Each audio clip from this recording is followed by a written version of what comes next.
And then yeah, Joaquin Buckley is Joaquin Buckley, right? He's like not actually good. So he's just super athletic. So he can beat old men who aren't super skilled or are washed, or he can beat kind of donks.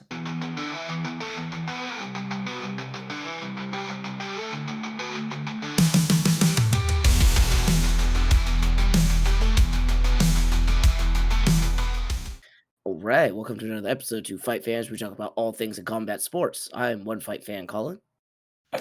We regret to inform you that we had to have some layoffs at the glue factory. We want to thank Joaquin Buckley for his years of service, as well as Miranda Maverick for her years of service. But recently, they let two horses escape, and that's the kind of mistakes we just can't stand for here at the glue factory. So, from management, my name is Stuart, and let's talk about it. yeah, let's talk about it. So, did you watch these fights live? I not live, but I watched them in their entirety post live. Okay. Yeah, yeah. How about you? Nope. You didn't watch them? God damn it, Colin. I had important questions to ask you. I had opinions that I needed shared, and you're not going to deliver them to me. Interesting. All right. Well, um, I don't know. What do you want to talk about then? You didn't watch the fights, I did so not. what would you like to talk about then? Well, here's the thing. I, when I saw the results, I was honestly pretty shocked because they were the like. Okay, first of all, one, this seems like a kind of stinker of a card in that nothing Oh really yeah, happened. this is the kind of card that makes you, as a long time MMA fan, and I mean a long time, like we're talking like 20 years, go, do I need to keep watching this? Have I put in enough of a shift into this sport where I can go like I might be able to call it. I might be able to call it a career as a fight fan. Yeah, it wasn't good. I mean, there's been endless reasons why MMA has changed in ways that we don't like that we've talked about. But also just how boring this shit was rough. It was rough. Yeah. Yeah, yeah. Man, I don't know what to say. It's kind of I don't know. It seems like the only logical way to be a fight fan nowadays is to kind of be a filthy casual, to just show up for the big ones, overall. Because yeah, the stuff in the middle is just not. It's not worthwhile. Anyway, it's we'll talk about that subject in a minute. The fights. Well, what I was going to ask you was Mhm. there seems to be these kind of dueling narratives around the main event, Joaquin Buckley Okay. and Kamaru Usman, which is wow, Kamaru Usman, he back, he's reinvented himself, or maybe not reinvented, but he's rejuvenated. He's looking like just like his old self. This so really what this fight was showing that Kamaru Usman still is phenomenal and has got the goods. And then the other narrative is Kamaru Usman just did Kamaru Usman things. It's Joaquin Buckley absolutely shat the bed Uh, overall, and Joaquin Buckley is not very good, and he like failed to meet the moment. Yada yada yada. And so I was going to ask you which one you thought was more accurate, and if there's a secret third option that we could go to um, about what this fight was, because I think it is a secret third option, which is Joaquin Buckley was never good. We talked about this. Joaquin Buckley bad. Joaquin Buckley not very good. Joaquin Buckley just very athletic. I picked. I didn't pick Colby Covington over him because Colby Covington is the most washed person on the UFC roster. But I picked Stephen Thompson to beat him. I picked basically everyone to beat Joaquin Buckley because I have no faith in his actual ability because he doesn't have much ability. He's just athletic as fuck. And so even a Kamaru Usman that was a bit diminished, it turned out Joaquin Buckley doesn't really have takedown defense and didn't really seem to train takedown defense. And so Kamaru Usman pretty easily pancaked him for 5 rounds. no. So pretty boring. Pretty boring. Which, like, again, like, it didn't feel like, oh, Kamaru. I mean, Kamaru Usman was pretty emotional after the fact. I think probably getting, like, head kick knocked out and losing his next two fights and having a 2-year layoff, coming back at, what, 38? Like, you could tell he had doubts, and like this was a rejuvenating for him emotionally to like win and go, okay, I can still win in the UFC. Um, Mhm.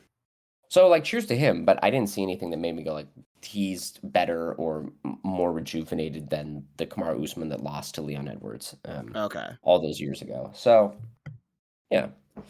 And then, yeah, Joaquin Buckley is Joaquin Buckley, right? He's like not actually good.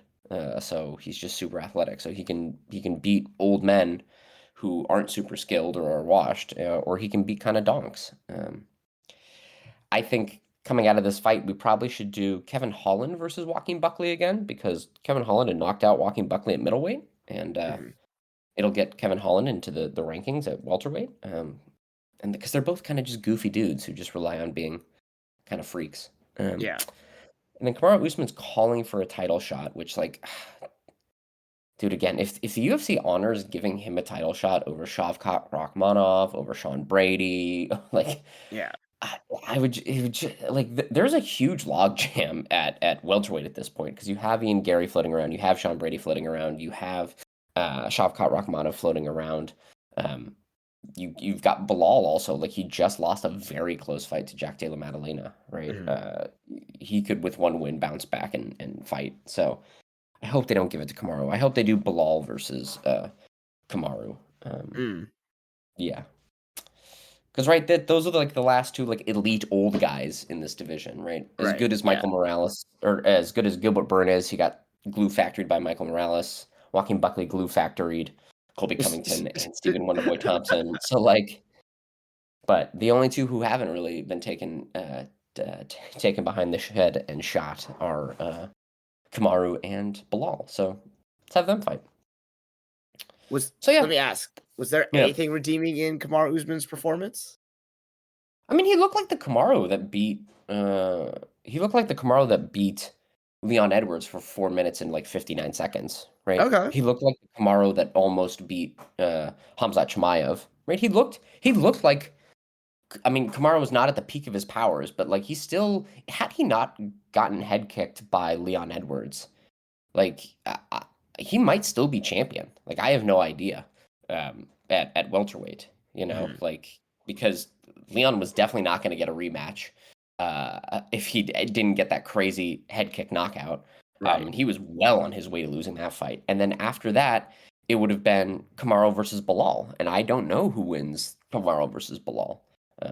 I don't know who wins that fight, and then you're going to either get Shavkat versus Kamaru or Jack Della Maddalena versus Kamaru, and again, Kamaru's wrestling was still enough to stifle Hamzat Chimaev's, which means it might be able to stifle Shavkat Rakhmonov's. And at Mhm. that point, you go, okay, we know Shavkat has zero defense. So is Kamaru going to be able to like beat him striking? I have no, I doubt it, but he might still be champion if it weren't for that. So he still looked like that guy. Um, it's just like, okay, so Kamaru's back in the mix. That's cool, Yeah. but all right, like I'm kind of like okay, so what?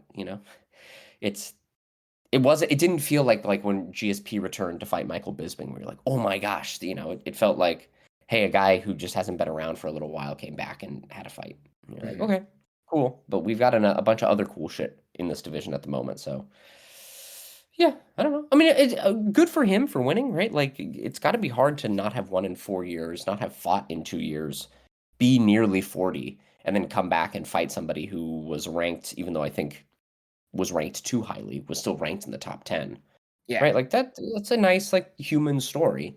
But I'm kind of like, all right, well, cool. You're right. Like, all right, it's okay. Yeah, fun. Right. Again, like the UFC has like made it so like it was just like a random fight night card. It wasn't like there was no big pomp and circumstance or anything to it. There was no like narrative really built up about all of the things that Kamaru had to overcome. It just was like, oh yeah, he's back.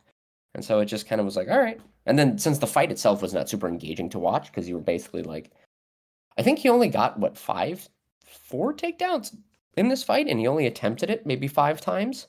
Because Oh, it was like really? this, yeah, it was like the second he got Buckley down, he Buckley never got up, right? And he didn't need like a ton of attempts to get him down. He would just like grab a single, run him into the fence, reposition along the fence, take him down along the fence, and then he would be there for the entire round.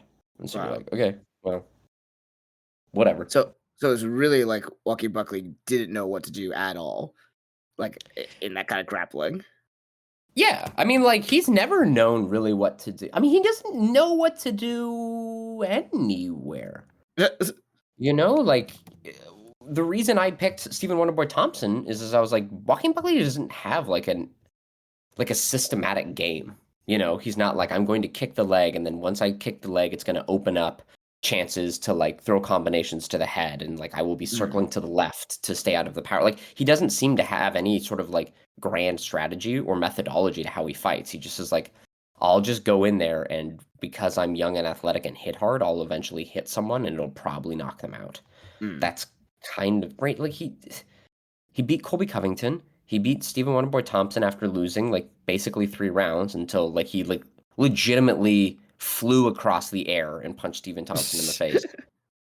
He beat Nursultan Rezaboyev, who like is kind of just a can crusher and like not very good. Vincente Luque post brain bleed, he knocked him out, and then Alex Morono, the most unathletic man in on the UFC roster. Like, these are not like wins like wow, this guy's elite. These are wins of, you know, this is a 7-foot basketball player being able to dunk on like a team of high schoolers. It's like, of course, because you're just giant. Like, it's not an indication that you're the next Kobe Bryant or Shaquille O'Neal. It's just you're big. And that's kind of what I've always thought of Joaquin Buckley. He's like he can do cool shit. He did the jumping, spinning back kick, right? Yeah. Like, he's super athletic and like hits fucking hard, but like all he did in this fight was like spam uppercuts and like left hooks. And it's like, okay, man, but like, you gonna try anything else? You know, like, Kamaru Usman famously has 0 knees, and there were no leg kicks really thrown by Joaquin Buckley, maybe like 1 or 2. And you're like, that's got to be a go-to game plan, right? It's like, kick the shit out of that guy's knee until it explodes.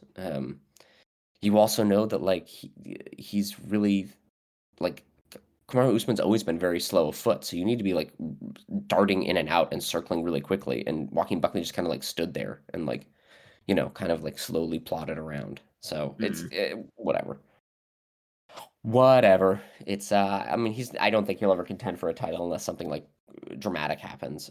So just put him in there with like, you know, kind of okay, fun fights, because, you know, put him in there against strikers, and then it'll be a good test if you can pass kind of the IQ test of Joaquin Buckley to like stay away long enough to not get knocked out. Yeah. That was that. Yep. What'd you think of Francis Ngannou coming out with Kamaru Usman and like making his first UFC appearance since he infamously left? Yeah, I was surprised that they allowed him to do that. Because like, I know there's a couple of fighters that are like actually prohibited from entering the building, like even for Q&A. Like, I know Randy Couture is like quite literally, it's like written, it's a documented thing that the security and like the staff at the UFC know. Like, you are not allowed to let Randy Couture in the arena, even if he's like the coach or something for a fighter. Like, he is not allowed in. I think. Oh, really? Yeah, I think that's the same also for Frank Shamrock. I don't know if it's the same for Tito Ortiz or anyone else, but I would have assumed that Francis Ngannou would have gotten that, because Dana seemed so pissed off that Francis left. Yeah. But maybe Dana's so checked out that they're kind of like, you know, he just is not even aware that Francis was there. I don't know. It'd be cool to get Big Fran back. I feel like we should like it would mean that the UFC created a self-imposed hiatus of that division for like 4 years while Francis was gone, and then if he comes back, right, it'd be a bad look for the UFC, but it would be just so much better for the sport. I don't know. Like, I'm like tired of that, you know, conversation. It's just like, they need to shit or get off the pot. I mean, I guess they don't have to. That's the power of their monopoly on the sport, is they can literally destroy the product, and there's like no alternative, because like, what am I going to watch? PFL? I don't think so. Yeah. You know? So, yeah.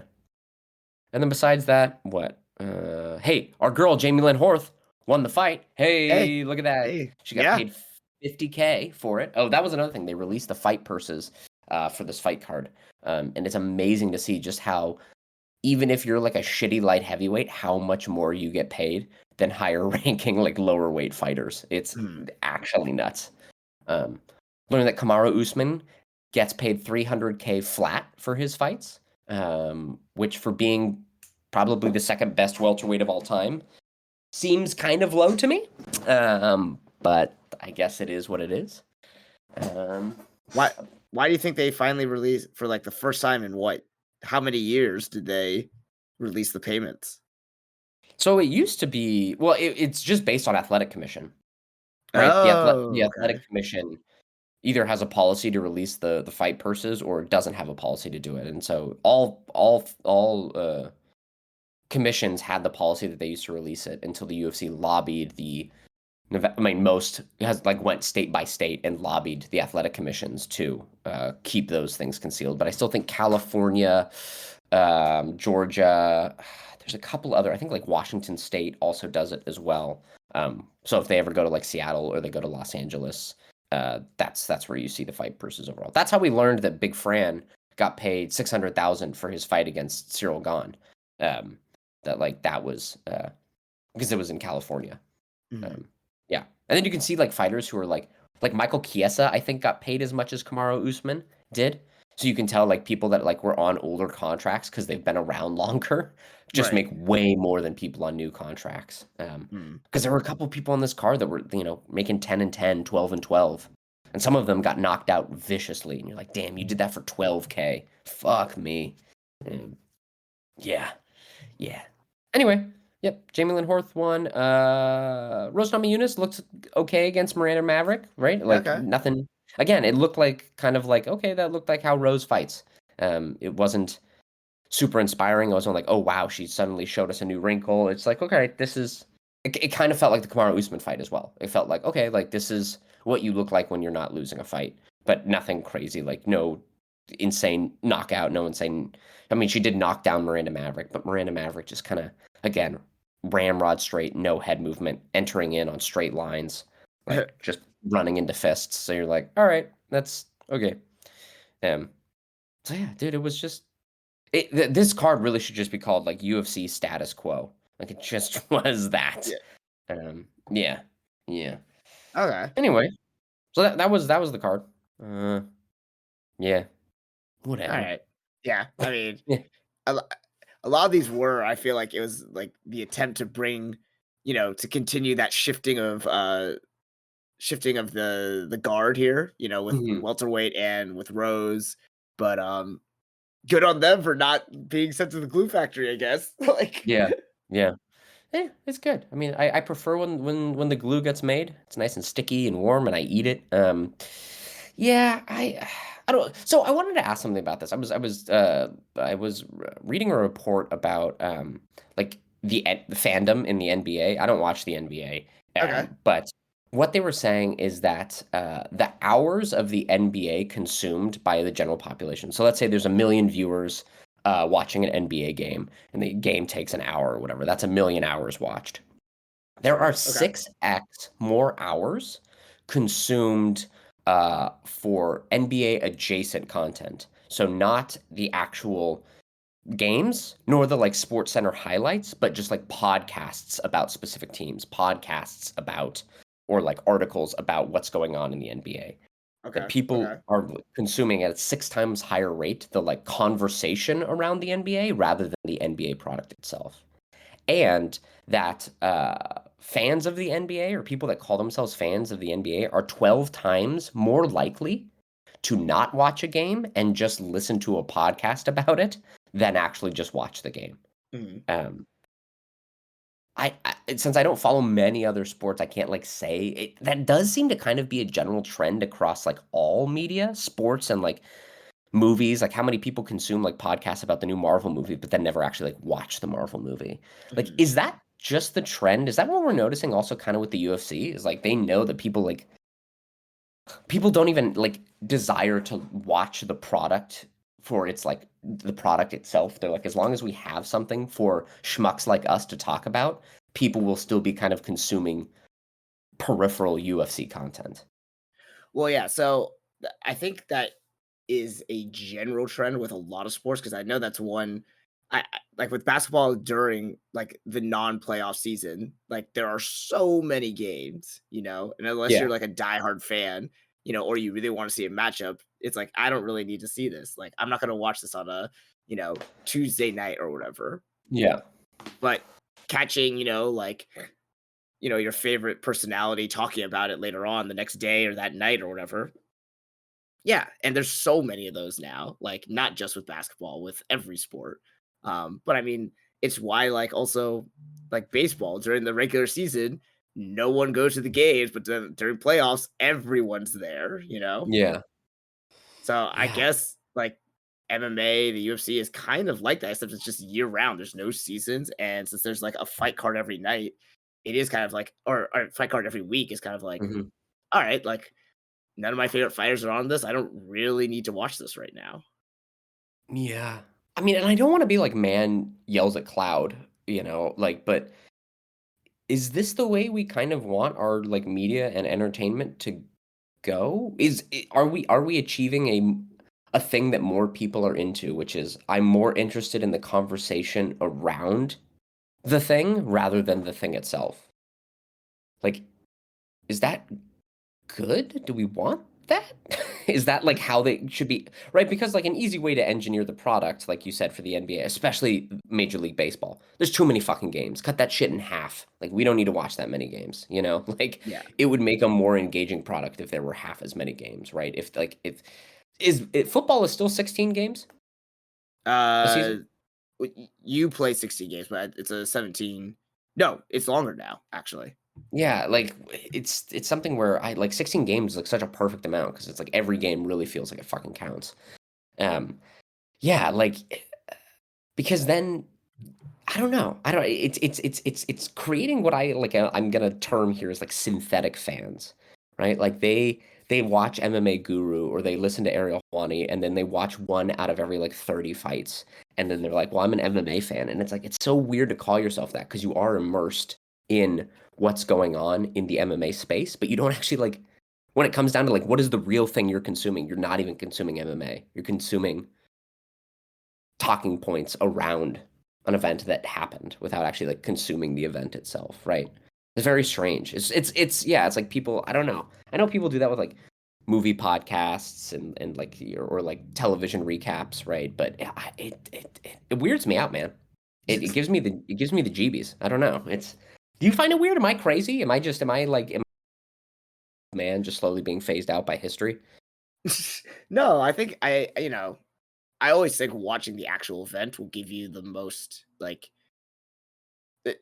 it'll give you the most what am I looking for? The, like, cues or it'll give you the most insight into what's actually happening. But Yeah. sometimes like one people just don't have the time. Like me, like I did not have the time to watch it this weekend, Yeah. And was I gonna go back and watch it on replay? No. Like, most like you know, most like most people don't watch a live sport again on replay, but like the real Yeah. diehard fans, like they may record it and then like not check their phone and then watch later on. Mhm. People do Yeah. that, but more likely than not, people will watch like the highlights afterwards. Someone will Mhm. watch, a personality talk about it, give their interpretation, be like, "Oh yeah, that does make sense. I agree with that," because you know maybe they don't have the vision or they don't have uh the knowledge or expertise to actually like come to any real conclusions. Yeah, it's weird because the positioning of podcasts for all you youngsters out there who, like, don't really remember is, like, it suddenly especially, like and this is what kind of, like, brought, like, Joe Rogan to the fore was a lot of the times it was positioned, especially when podcasts are around, like, entertainment or politics, is, like, you got to have a water cooler moment sort of parasocially, right, with the podcast. Yeah, Maybe you didn't have any coworkers that wanted to talk about, the fucking I don't know, the Ducks for the NHL, but that's your team, and so you could listen to a podcast after you watched the game and go, like, "Oh, can we talk about the amazing goal?" Or, "Hey, can we talk about that great save?" Right? And so you got to have that sort of water cooler moment. But now it's almost as if, like, to take it back to that water cooler idea, you show up and everyone going, "Hey, we're talking about this movie we saw," and people are like, "I didn't see it, and I don't plan on seeing it, but I'd love to be a part of this conversation." And you're like, "This is weird." This is not the conversation for you, right? Like, the point of the water cooler thing is so we can all share in, like, the experience that we had when we watched the thing and talk Mhm. about it rather than being like, "I haven't seen a Marvel movie, but here are my thoughts." You're like, "Get away." Like, nobody wants to talk to you about that, right? Um, yeah, I don't know. It weirds me out, but it does seem like that's kind of what all of these products are being geared towards. All of these, like, sports as entertainment are being geared towards is, like, we only need, like, dedicated sort of like weird dedicated elected officials, elected by like the democratic vote of like listening in or giving news, but like we elect people to consume the media for us and tell us how to feel about it and what happened during it rather than just watching it ourselves. Yeah. Um, But I which I mean, it does come to the point where like there's so much on that you can't watch everything. So you yeah. rely on other people to tell you what's happening or give you thoughts or give you like their opinions. Then you're like, okay, yeah, I could see that. Like based on what you just told me from this card, it's like, yeah, okay, Kamaru Usman got a win. That's great. But is he really going to challenge against anyone who's any one of these up and comers? You know, or did Yeah. it just kind of confirm the fact that I thought, all right, like Joaquin Buckley is athletic, like he can like have highlight reel knockouts, but Mhm. he's not going to crack into the top elite there, you Yeah. know. So he'll be that gatekeeper status. Yeah. Yeah, well, like, I understand it too, as in, like, this thing of but I'm not c like, calling out people for it. I just find it like like, I don't watch Apex cards, and yet I'll still, like, catch up, like, "Oh, what did happen?" And I'll listen Right. to a Luke Thomas, or I'll listen to a Heavy Hands episode or something to go like, "Hey, what is this?" But I guess, like, I knowingly am like, I wish that the Apex cards didn't exist, so I didn't even need to listen to those things, and also, I wish that, like I just wish the product was different so that I wasn't chased away by the low quality, right? Whereas I feel like MMA fans somewhat kind of enjoy having it on every week, even if they don't actually consume it, just so there's a podcast to listen to. Like, I would Mhm. much prefer there just to be like one every 3 weeks, and like we don't need to talk about all this other shit. We could just focus on, hey, there's a really big fight coming. Let's talk about that. Um, you know what I mean? Like Yeah. Yeah. same thing with I don't since I don't follow a ton of other sports. I follow hockey, but I don't listen to a bunch of hockey podcasts. But like I know right now there's a big kerfuffle about trades that are happening amongst the Canucks, and it's just like the amount of content that is just produced about like which specific trade happened or didn't happen. I'm just like I can't. I tried listening to like one podcast about it, and I'm like, this is insufferable. I don't give a shit. Like who like I know that this probably will have an impact on the team plays, but at the same time, I'm like, well, then I'll watch how well they play, and then I can criticize that when they play poorly, or I'll be happy when they surprise us. But like the endless conversation about it, I'm just like, holy fuck. It's the same Mhm. thing with like there was that huge glut of like Star Wars content, and then they like slowed it down. But the amount of podcasts are about fucking Star Wars and like what's the right way, and like let's rank the most powerful Jedi. And it's, dude, I did that when I was a freshman in college. I don't know. I don't know. That now I definitely am just an old man yelling at a cloud though. Like, I'm just getting on a soapbox and complaining about, like, the world is changing and I don't like it. But it is a weird I'm gonna keep referring to, like, them as synthetic fans, right? Like, they it's a weird the relationship to the sport isn't actually about the sport itself, it's about either gambling or having entertainment value, like, hours to fill your day by listening to podcasts, right? So, I Yeah. don't know. I don't know. Yeah. Anyway, that's about it. Let's touch very briefly on this upcoming card. Because Colin, you're super excited about it. I'd love you to sell me on watching this Azerbaijan card because I fucking watched this card and it stunk. Yeah. And so I'm less inclined to watch this Azerbaijan card. Well, let's just watch the main event then, because I feel like this is what it must have been like to hear about like an old timey execution. Like, hey, we're gonna bring this guy out and everyone's gonna watch him like, you know, be fed to the lions or, you know, like be like hung by the noose, you know, like this is what this is to me. Like it is Jamal Hill about to be axe murdered by Khalil Roundtree. Fascinating. Now So if that you have a little like morbid curiosity, like yeah, yeah. great. Now I do want to point out two things because I am interested in seeing Jamal Hill be kicked in half by one of Khalil Roundtree's big thick legs. Jamal Hill is 3 inches taller and has a 3 inch reach advantage. Okay. And at the moment, the betting odds are about a pick'em, with Khalil Roundtree only a slight favorite. Why do you think the odds are so damn close, Colin? Where you feel so confident that we're watching a lamb being led to the slaughter? I am honestly shocked by that. Like that is that close because like okay, if you take the whole like height and reach disadvantage that Khalil Roundtree has, he had a Mhm. disadvantage also against Poton, Yeah. and he still took it to him for like 2 rounds. You know, Yeah. Did he ever win a minute of that fight though, or did like he valiantly lose every minute of that fight. Khalil Roundtree? Yeah. I thought he won at least one round, didn't he? I don't know. I'll have to Oh, I can look up right now. I want to say he won the first 2 rounds. Like, they I weren't, like, don't. decisive, like, but they were I thought they were enough because he also dropped, Poatan at one point. Oh, you're right. Yeah, Khalil Roundtree did win the first 2 rounds. You're exactly Yeah. right.